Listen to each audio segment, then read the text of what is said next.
All right, Jill next.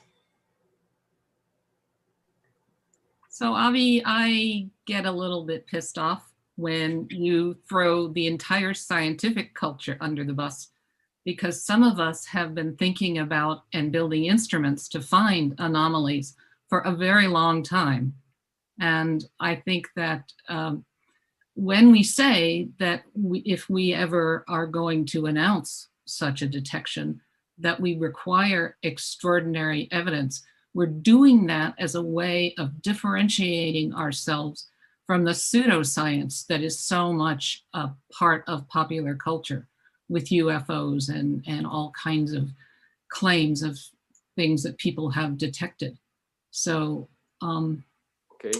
I wouldn't be so hard on the whole culture, Abby. Well, let me explain. To your first point, I'm talking about a factor of 1,000 in funding. I'm not talking about a factor of 2 over a decade increase in funding. I'm saying there is a discrepancy by a factor of 1,000 in what needs to be the case relative to what is the case of the community that you are talking about. A factor of 1,000 is a big factor in funding. And moreover, it's even a bigger factor in bullying, because anyone that makes a suggestion in the direction of technological signature is being bullied and ridiculed. I don't feel wait a second. Let me finish. Now, my second point, which is very important, is in the Dark Ages, people used to say that the human body should not be dissected. There shouldn't be operations because it has magical powers, because there is a soul. Now think about it.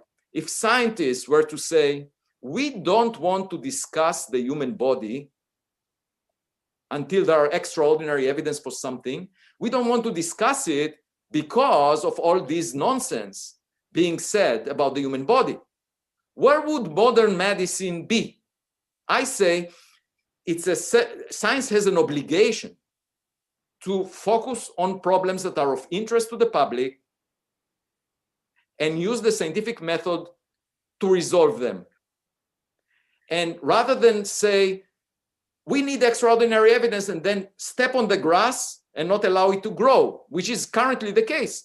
We need extraordinary evidence, but anyone that mentions this possibility is ridiculed by some blogger that doesn't even write a single paper in a decade. That makes no sense whatsoever. This blogger should first practice science. Well, some of us do. No, let me finish. How dare people make statements about scientists that explore these possibilities within the scientific method?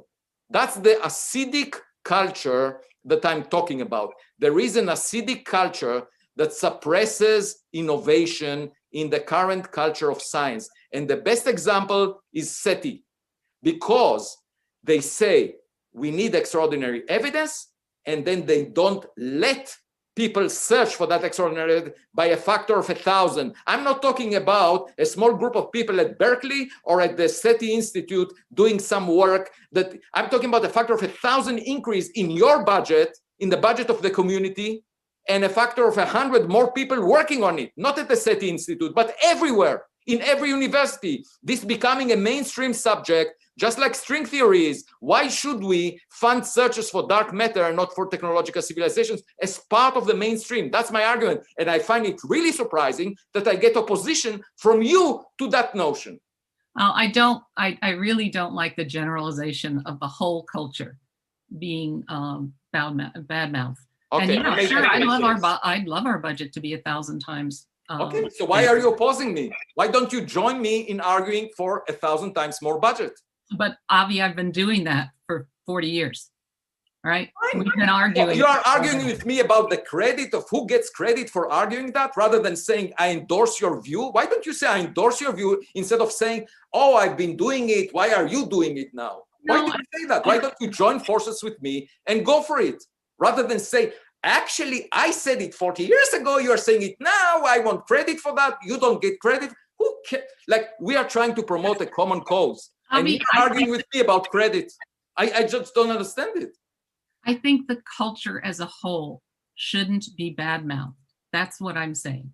I think that you're being too sweeping in your condemnation. Okay, factor of 1,000 is too sweeping. Okay, fine. Okay.